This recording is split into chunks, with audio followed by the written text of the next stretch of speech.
നമസ്കാരം. Centre rating ചാനലിലേക്ക് സ്വാഗതം. കഴിഞ്ഞ വീഡിയോയിൽ നമ്മൾ 1952 ഒന്നാം ലോക്സഭാ തിരഞ്ഞെടുപ്പ് മുതൽ 1989 ഒൻപതാം ലോക്സഭാ തിരഞ്ഞെടുപ്പ് വരെയുള്ള വിവരങ്ങളാണ് പരിശോധിച്ചത്. ഈ വീഡിയോയിൽ 1991 10ാം ലോക്സഭാ തിരഞ്ഞെടുപ്പ് മുതൽ 1999 13ാം ലോക്സഭ വരെയുള്ള തിരഞ്ഞെടുപ്പ് ചരിത്രമാണ് പരിശോധിക്കാൻ ഉദ്ദേശിക്കുന്നത്. 2004 മുതൽ 2019 വരെയുള്ള ഈ സഹസ്രാബ്ദത്തിൽ നടന്ന തിരഞ്ഞെടുപ്പുകൾ പ്രത്യേകമായി പരിശോധിക്കാമെന്ന് വിചാരിക്കുന്നു. 2024 തിരഞ്ഞെടുപ്പ് അവലോകനത്തിൽ കൂടുതൽ പ്രാധാന്യമുണ്ടാവുക സമീപകാലത്ത് നടന്ന ഈ തിരഞ്ഞെടുപ്പുകളുടെ ഫലത്തിനും വോട്ട് ട്രെൻഡുകൾക്കുമായിരിക്കും എന്നതുകൊണ്ട് തന്നെ പ്രസ്തുത തിരഞ്ഞെടുപ്പുകളുടെ ഫലം ഇഴകീറി വിശദമായി തന്നെ വരുന്ന എപ്പിസോഡുകളിൽ പരിശോധിക്കുന്നതായിരിക്കും. ഇനി ഇന്നത്തെ വിഷയത്തിലേക്ക് കടക്കാം. 1991 മെയ് ജൂൺ മാസങ്ങളിലായാണ് 10ാം ലോക്സഭാ തിരഞ്ഞെടുപ്പ് നടന്നത്. വി.പി. സിംഗിന്റെ ഭരണകാലത്ത് നടപ്പിലാക്കിയ മണ്ഡൽ കമ്മീഷൻ റിപ്പോർട്ടിന്റെയും രാമജന്മഭൂമി പ്രക്ഷോഭത്തിന്റെയും സാഹചര്യത്തിലാണ് 1991 തിരഞ്ഞെടുപ്പിലേക്ക് രാജ്യം കടന്നത്. ജമ്മു കാശ്മീരിൽ കാശ്മീരി പണ്ഡിറ്റുകളുടെ പലായനവും വർദ്ധിച്ചുവന്ന ഇസ്ലാമിക തീവ്രവാദ പ്രവർത്തനവും പഞ്ചാബിലെ ഖാലിസ്ഥാൻ വിഘടന പ്രവർത്തനവും അക്രമങ്ങളും രാജ്യത്തിന് വലിയ തലവേദനയായിരുന്നു. ഈ രണ്ട് സംസ്ഥാനങ്ങളിൽ പൊതു തിരഞ്ഞെടുപ്പിനോട് ചേർന്ന് തിരഞ്ഞെടുപ്പ് നടന്നിരുന്നില്ല. മെയ് മാസം 20ാം തീയതിയാണ് 10ാം ലോക്സഭയുടെ ഒന്നാം ഘട്ട വോട്ടെടുപ്പ് നടന്നത്. 211 സീറ്റുകളിലാണ് ഒന്നാം ഘട്ടത്തിൽ വോട്ടെടുപ്പ് നടന്നത്. ഇതിന്റെ അടുത്ത ദിവസം തമിഴ്നാട്ടിലെ ശ്രീപെരുമ്പത്തൂർ വെച്ച് തിരഞ്ഞെടുപ്പ് പ്രചാരണത്തിനിടയിൽ രാജീവ് ഗാന്ധി തമിഴ് പുലികളുടെ ബെൽറ്റ് ബോംബ് സ്ഫോടനത്തിൽ കൊല്ലപ്പെടുകയും രണ്ടാം ഘട്ട തിരഞ്ഞെടുപ്പ് നീട്ടിവെക്കുകയും ചെയ്തു. ജൂൺ പകുതിയോടെ രണ്ടാം ഘട്ട വോട്ടെടുപ്പും പൂർത്തിയായി. ഒന്നാം ഘട്ട തിരഞ്ഞെടുപ്പിൽ ഏകദേശം പൂർണ്ണമായി തുടച്ചു നീക്കപ്പെട്ട കോൺഗ്രസിന് രാജീവത്തിന് ശേഷം നടന്ന രണ്ടാം ഘട്ടത്തിൽ സഹതാപ തരംഗത്തിന്റെ ഫലമായി ഏകദേശം പൂർണ്ണമായി തന്നെ തൂത്തുവരാൻ സാധിച്ചു. 37% വോട്ടുകളും 232 സീറ്റുകളുമായി കോൺഗ്രസ് ഏറ്റവും വലിയ ഒറ്റകക്ഷിയായി. 20% മുകളിൽ വോട്ട് നേടിയ ബി.ജെ.പിക്ക് 120 സീറ്റുകളിൽ വിജയിക്കാനായി. ജനതാദളിന് 59 സീറ്റുകളും സി.പി.എമ്മിന് 35ഉം സി.പി.ഐക്ക് 14 സീറ്റുകളും ലഭിച്ചപ്പോൾ ജനതാ പാർട്ടിക്ക് 5ഉം ടി.ഡി.പിക്ക് 13 സീറ്റുകളും ലഭിച്ചു. പിന്നീട് പഞ്ചാബിൽ നടന്ന ഇലക്ഷനിൽ 12 സീറ്റുകൾ കൂടി വിജയിച്ച കോൺഗ്രസിന് ആകെ 244 സീറ്റുകളായി. പി.വി. നരസിംഹറാവുവിന്റെ നേതൃത്വത്തിൽ ഒരു ന്യൂനപക്ഷ സർക്കാരാണ് അധികാരത്തിൽ വന്നത്. ന്യൂനപക്ഷ സർക്കാരാണെങ്കിലും ഭാരതത്തിന്റെ സാമ്പത്തിക സാമൂഹിക മേഖലകളിൽ ദൂരവ്യാപകമായ മാറ്റങ്ങൾക്ക് വഴിതെളിച്ച പ്രധാന സംഭവവികാസങ്ങൾക്ക് സാക്ഷിയാകാനും കാർമ്മികത്വം വഹിക്കാനും റാവു സർക്കാരിനായി. 11ാം ലോക്സഭയിലേക്കുള്ള തിരഞ്ഞെടുപ്പ് നടന്നത് 1996 ഏപ്രിൽ മെയ് മാസങ്ങളിലായാണ്. ബാബറി മസ്ജിദിന്റെ തകർച്ച, ഹർഷദ് മേത്ത കുംഭകോണം ഉൾപ്പെടെ പല കോണുകളിൽ നിന്നും ഉയർന്നുവന്ന അഴിമതി ആരോപണങ്ങൾ, കാശ്മീരിലും പഞ്ചാബിലും വർദ്ധിച്ചുവന്ന ആക്രമണങ്ങൾ, ഇതിന്റെയൊക്കെ സാഹചര്യത്തിലായിരുന്നു തിരഞ്ഞെടുപ്പിനെ കോൺഗ്രസ് നേരിട്ടത്. ഈ കാലഘട്ടത്തിൽ കോൺഗ്രസിൽ ആഭ്യന്തര പ്രശ്നങ്ങൾ ഉടലെടുക്കുകയും നിരവധി പിളർപ്പുകളും പ്രധാന നേതാക്കന്മാർ പാർട്ടി വിട്ടുപോകുന്ന അവസ്ഥയും എല്ലാം നേരിടേണ്ടി വന്നിരുന്നു. എന്നിരുന്നാലും ഭാരതത്തിന്റെ ഭാവി ഗതിവിഗതികളെ ക്രിയാത്മകമായി മുന്നോട്ട് കൊണ്ടുപോകാൻ സാധിച്ച പല സാമ്പത്തിക പരിഷ്കാരങ്ങളും നടപ്പിലാക്കാൻ നരസിംഹറാവുവിന്റെ സർക്കാരിനായി. ഭാരതത്തെ അന്നുവരെ നിലനിന്നിരുന്ന നെഹ്റുവിയൻ ഇടതു സോഷ്യലിസ്റ്റ് സാമ്പത്തിക ക്രമത്തിൽ നിന്നും ഉദാരവൽക്കരണ ആഗോളീകരണ പരിഷ്കാരങ്ങളിലേക്ക് നയിക്കാനും ലൈസൻസ് രാജ് അവസാനിപ്പിക്കാനും റാവു സർക്കാരിനായി. ബഹുമുഖ പ്രതിഭയായിരുന്ന നരസിംഹറാവുവിന് രാജ്യം 2024 ഭാരതരത്ന നൽകി ആദരിക്കുമെന്ന പ്രഖ്യാപനവും ഈ കഴിഞ്ഞ ദിവസങ്ങളിൽ വരികയും ചെയ്തു. ഇത്രയും പരിശോധിച്ചതിൽ നിന്നും സ്വാതന്ത്ര്യാനന്തരം കാലക്രമേണ ഭാരതത്തിലെ പല ഭാഗങ്ങളിലും ഇന്ത്യൻ നാഷണൽ കോൺഗ്രസിന് ജനകീയ അടിത്തറ ശോഷിക്കുകയും തിരഞ്ഞെടുപ്പ് രാഷ്ട്രീയത്തിലുള്ള അവരുടെ മേധാവിത്വം കുറഞ്ഞു വരികയും ചെയ്തതായി കാണാം. രാജ്യത്തിന്റെ പല സംസ്ഥാനങ്ങളിലും ഭാഗങ്ങളിലും ഭാഷാ വംശ വർഗ അടിസ്ഥാനത്തിലുള്ള പ്രാദേശിക പാർട്ടികളും മറ്റ് ദേശീയ പാർട്ടികളും ഉയർന്നു വരികയും ചെയ്തതോടെ ഒറ്റകക്ഷി ഭരണം അപ്രായോഗികമാണെന്നുള്ള ഒരു പൊതു തിരിച്ചറിവ് ഉയർന്നു വരികയുണ്ടായി. ഭാരതീയ ജനതാ പാർട്ടി എൽ.കെ. അദ്വാനിയുടെ നേതൃത്വത്തിൽ മറ്റ് പ്രാദേശിക പാർട്ടികളുമായി ചേർന്ന് ഒരു ദേശീയ സഖ്യം ഉണ്ടാക്കാനുള്ള ശ്രമങ്ങൾ നടത്തിയിരുന്നു. ശിവസേന, ഹരിയാന വികാസ് പാർട്ടി, സമതാ പാർട്ടി തുടങ്ങിയ പ്രധാന പാർട്ടികളുമായി സഖ്യം നെയ്യാൻ ബി.ജെ.പിക്കായി. കോൺഗ്രസ് അണ്ണാ-ഡി.എം.കെയുമായി സഖ്യത്തിലേർപ്പെടുകയുണ്ടായി. 1989 നാഷണൽ ഫ്രണ്ട് എന്ന പേരിലുണ്ടായ സഖ്യം ചില കൊഴിഞ്ഞുപോക്കും കൂട്ടിച്ചേർക്കലുകളുമായി മൂന്നാം മുന്നണി എന്ന രൂപത്തിൽ പുനർജനിക്കുകയുണ്ടായി. ഇതിലെ മുഖ്യ പാർട്ടികളായിരുന്നു സി.പി.ഐ,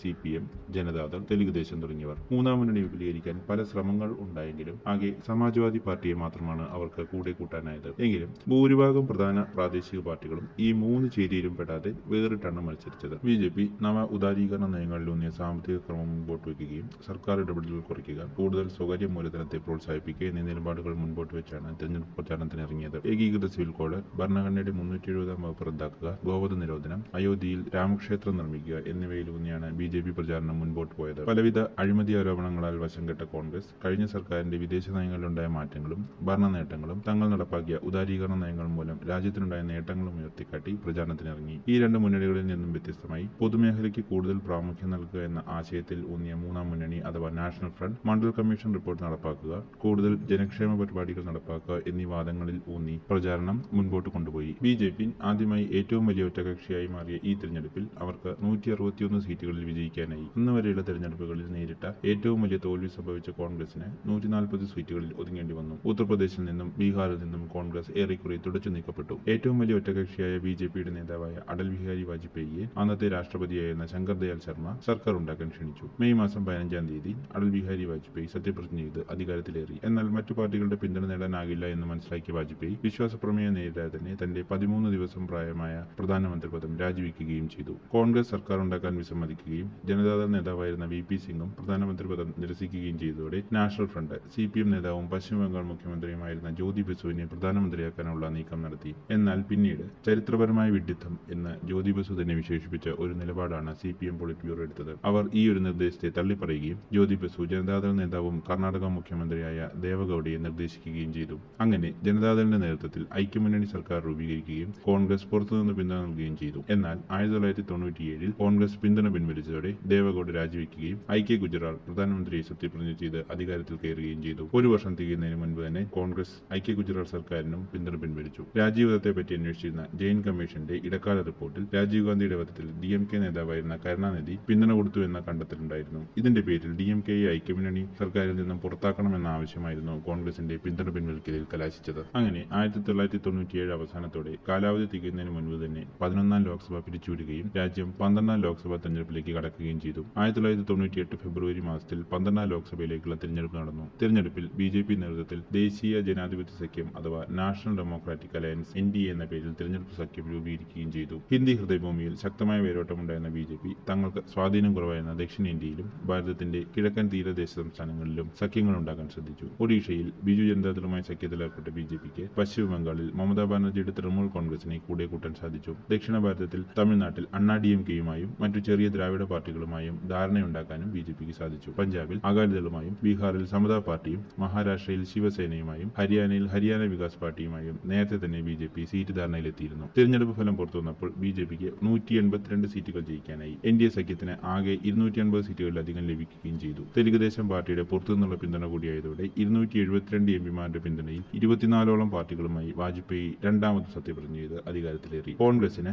141 സീറ്റുകളിൽ ജയിക്കാനായി. കോൺഗ്രസ് ബ്ലോക്കിന് സഖ്യകക്ഷികളുമായി ചേർന്ന് ആകെ 164 സീറ്റുകളാണ് ലോക്സഭയിൽ ഉണ്ടായിരുന്നത്. രാജീവ് ഗാന്ധിയുടെ വിധവ സോണിയാഗാന്ധി കോൺഗ്രസിന്റെ നേതൃത്വം ഈ തിരഞ്ഞെടുപ്പിൽ ഏറ്റെടുത്തിരുന്നു. എന്നാൽ തിരഞ്ഞെടുപ്പ് രാഷ്ട്രീയത്തിൽ പങ്കെടുത്തിരുന്നില്ല. അധികാരത്തിലേറി തൊട്ടു പിന്നാലെ പൊഖ്രാനിൽ ആണവ പരീക്ഷണം നടത്തിയ വാജ്പേയി സർക്കാർ സാമ്പത്തിക ഉദാരീകരണ നയങ്ങൾ കൂടുതൽ വേഗത്തിലും ശക്തമായി നടപ്പാക്കാനുള്ള നടപടികൾ ആരംഭിച്ചു. പാകിസ്ഥാനുമായുള്ള സമാധാന ശ്രമങ്ങൾ ആരംഭിച്ച വാജ്പേയി ഡൽഹി ലാഹോർ ബസ് സർവീസ് ആരംഭിക്കുകയും സമാധാന ശ്രമങ്ങൾ മുൻപോട്ട് കൊണ്ടുപോവുകയും ചെയ്തു. എന്നാൽ കാർഗിലിൽ നുഴഞ്ഞുകയറിയ പാകിസ്ഥാൻ സേനയെയും ഭീകരവാദികളെയും തുരത്താനായി കാർഗിൽ യുദ്ധവും നടത്തേണ്ടി വന്നു. തമിഴ്നാട്ടിലെ DMK സർക്കാരിനെ പിരിച്ചുവിടണം എന്ന ആവശ്യം അംഗീകരിക്കാത്തതിന്റെ പേരിൽ ജയലളിതയുടെ നേതൃത്വത്തിലുള്ള അണ്ണാ DMK വാജ്പേയി സർക്കാരിനുള്ള പിന്തുണ പിൻവലിച്ചു. വിശ്വാസ വോട്ടെടുപ്പിൽ വാജ്പേയി ഒരു വോട്ടിന് പരാജയപ്പെടുകയും രാജി സമർപ്പിക്കുകയും ചെയ്തു. സോണിയയുടെ നേതൃത്വത്തിൽ കോൺഗ്രസിനും വേണ്ടത്ര പിന്തുണ നേടാനാകാതെ വന്നതോടെ 12-ാം ലോക്സഭയും കാലാവധി പൂർത്തിയാക്കാതെ പിരിച്ചുവിടുകയും രാജ്യം അടുത്ത പൊതു തെരഞ്ഞെടുപ്പിലേക്ക് നീങ്ങുകയും ചെയ്തു. സോണിയാഗാന്ധിയുടെ വിദേശ പൗരത്വത്തിന്റെ പേരിൽ ശരത് പവാറിന്റെയും PA സാങ്മയുടെയും നേതൃത്വത്തിൽ കോൺഗ്രസിൽ കലാപം പൊട്ടിപ്പുറപ്പെട്ടിരുന്നു. ശരത് പവാർ, PA സാങ്മ, താരിഖ് അൻവർ തുടങ്ങിയ നേതാക്കളുടെ നേതൃത്വത്തിൽ കോൺഗ്രസ് വിട്ട് നാഷണലിസ്റ്റ് കോൺഗ്രസ് പാർട്ടി രൂപീകരിക്കുകയും ചെയ്തു. BJPയുടെ നേതൃത്വത്തിലുള്ള NDA സഖ്യം കൂടുതൽ ദൃഢമാകുകയും പുതിയ മേഖലകളിലേക്ക് വ്യാപിപ്പിക്കുകയും ചെയ്തു. കാർഗിൽ യുദ്ധത്തിന്റെ വിജയത്തിന് ശേഷമുള്ള സാഹചര്യവും